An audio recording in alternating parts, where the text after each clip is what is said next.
Hello students, आज हम बात करेंगे तारे क्यों टिमटिमाते हैं और ग्रह क्यों नहीं टिमटिमाते। Why stars twinkle and why don't planets twinkle.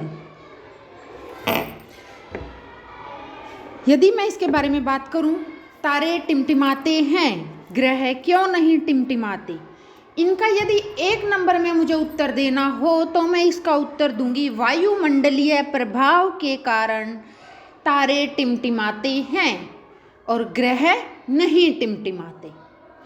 बेटा ये 10th क्लास में, 12th क्लास में, आपके जनरल नॉलेज में, और यदि आपको वैसे देखा जाए, यदि आप नहीं भी पढ़ रहे तो भी आपको पता होना चाहिए कि तारे क्यों टिमटिमाते हैं। उसके बाद मैं आपको बताऊं, सबसे पहले हमारी फर्स्ट स्लाइड है जो आपको 2 नंबर में, 3 नंबर में यदि तारे क्यों टिमटिमाते हैं आता है तो आप इसका आंसर दे सकते हैं। तो क्या है, तारे क्यों टिमटिमाते हैं? तारे बहुत दूर होते हैं, इसीलिए उनकी रोशनी एक बिंदु के रूप में दिखाई देती है। पृथ्वी के वायुमंडल से गुजरते समय रोशनी का वायुमंडलीय अपवर्तन होता है, यानी कि जब तारों की रोशनी हमारी आंखों तक पहुंचती है तो ये बीच में वायुमंडल से होके आती है। वायुमंडल में बहुत सारी गैसें हैं, तो रोशनी जब विभिन्न गैसों के बीच से आती है तो उस प्रभाव के कारण क्या होता है, इसमें अपवर्तन होता है और रोशनी में क्या हो जाती है, झुकाव हो जाता है, जिसके कारण हमें तारे क्या नज़र आते हैं, टिमटिमाते हुए नज़र आते हैं।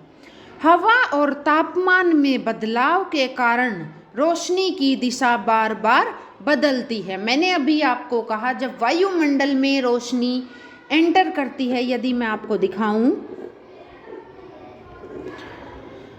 तो ये मान लो मेरी आंख है, ये बेटा तारा है, और ये हमारी पृथ्वी है। जब रोशनी वायुमंडल के अंदर आती है तो विभिन्न गैसों के प्रभाव के कारण, तापमान के कारण रोशनी क्या है, टेढ़ी मेढ़ी होती है, जिसके कारण हमें कभी रोशनी हमारी आंखों तक एक जल्दी पहुंच गई, फिर पीछे से जो रोशनी आ रही है वो थोड़ी लेट पहुंची, फिर जल्दी पहुंच गई, फिर लेट पहुंची। इस प्रभाव के कारण क्या होता है, हमें तारे टिमटिमाते हुए नजर आते हैं। इसी वजह से तारे कभी तेज और कभी धीमे दिखाई देते हैं, जिससे वे टिमटिमाते हुए प्रतीत होते हैं। यदि आपको इजी आंसर चाहिए, यानी कि आपको सारांश चाहिए, तो इसका क्या होगा, वायुमंडलीय प्रभाव के कारण, वायुमंडलीय अपवर्तन के कारण और तारे बहुत ज़्यादा दूर होने के कारण हमें टिमटिमाते हुए नजर आते हैं। इसके बाद यदि मैं बात करूं, आप ध्यान से देखो, इसमें एक तारा आपको बहुत पास नजर आ रहा है, पृथ्वी के बिल्कुल ऊपर। ये देखो, ये बिल्कुल ऊपर है, और एक दूर दिखाई दे रहा है जो साइड में है। तो यदि तारे को बहुत ज़्यादा रोशनी से बहुत ज़्यादा लंबा रास्ता तय करना होता है तो इसमें रोशनी में बार बार क्या आएगा, चेंजेस आएंगे, बदलाव आएंगे। तो हमें ये जो दूर ज़्यादा तारे हैं वो हमें ज़्यादा टिमटिमाते हुए नजर आएंगे, क्योंकि उनकी रोशनी जो हमारी आंखों तक आ रही है वो बार बार बदलती रहेगी, कभी ज़्यादा तेज होगी तो कभी स्लो होगी। और वहीं जो तारे पास हैं वो कम टिमटिमाते हुए नजर आएंगे, क्योंकि उनकी रोशनी हमारे तक कम बदलाव के साथ आएगी। ठीक है, तो तारे क्यों टिमटिमाते हैं? दूर होने के कारण वायुमंडलीय अपवर्तन और वायुमंडलीय प्रभाव के कारण। वायुमंडल में क्या प्रभाव हो रहा है, अपवर्तन हो रहा है, यानी कि वायुमंडलीय अपवर्तन के कारण हमें तारे टिमटिमाते हुए नजर आते हैं। उसके बाद ग्रह क्यों नहीं टिमटिमाते? ग्रह हमसे अपेक्षाकृत नजदीक होते हैं और उनका आकार बड़ा दिखाई देता है। तारों की अपेक्षा ग्रह भी हमसे दूर होते हैं बेटा, लेकिन तारों की अपेक्षा ग्रह नज़दीक होते हैं। यदि मैं आपको एक बार फिर दिखाऊं, ये हमारी पृथ्वी है, यहाँ पे तारे हैं, तो यहाँ पे ग्रह हैं बेटा, ग्रह तारों की अपेक्षा क्या है, नजदीक हैं, ठीक है, और उनका आकार बड़ा दिखता है। उसके बाद उनकी रोशनी बिंदु स्रोत नहीं होती बल्कि विस्तृत स्रोत होती है।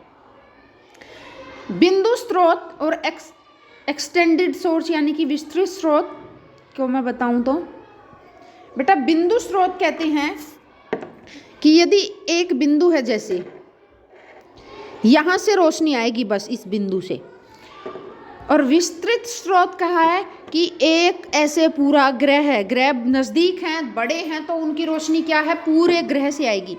इनकी रोशनी ऐसे आएगी पैरेलल लाइन में। यदि यहाँ से थोड़ी रोशनी कम आ रही है मान लेते हैं वायुमंडलीय प्रभाव के कारण, तो यहाँ से रोशनी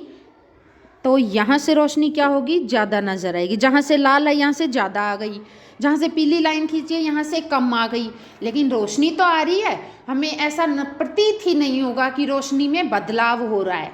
तो ग्रह क्या हमें टिमटिमाते हुए नज़दीक नज़र नहीं आएंगे। लेकिन जो तारे हैं बेटा, तारे हैं जो तारों से एक लाइन में आएगी रोशनी, और एक लाइन में आएगी तो वह कभी ज़्यादा तो कभी कम, अपवर्तन के कारण कभी रोशनी ज़्यादा तो कभी कम, जिसके कारण हमें क्या आएगा, तारे टिमटिमाते हुए नजर आएंगे। इसके बाद देखो, वायुमंडल का प्रभाव उनकी पूरी रोशनी पर औसतन पड़ता है, यानी कि वायुमंडल का जो प्रभाव है उसके ज़्यादा असर उनके ऊपर नहीं होता, उनकी पूरी रोशनी पर औसतन यानी कि एवरेज प्रभाव पड़ता है। इसीलिए उनकी रोशनी स्थिर होती है और वे टिमटिमाते नहीं हैं, ठीक है। सारांश देखें तो हम, तारे दूर होने के कारण वायुमंडलीय अपवर्तन से टिमटिमाते हैं, ग्रह नज़दीक और विस्तृत स्रोत होने के कारण स्थिर दिखाई देते हैं, ठीक है।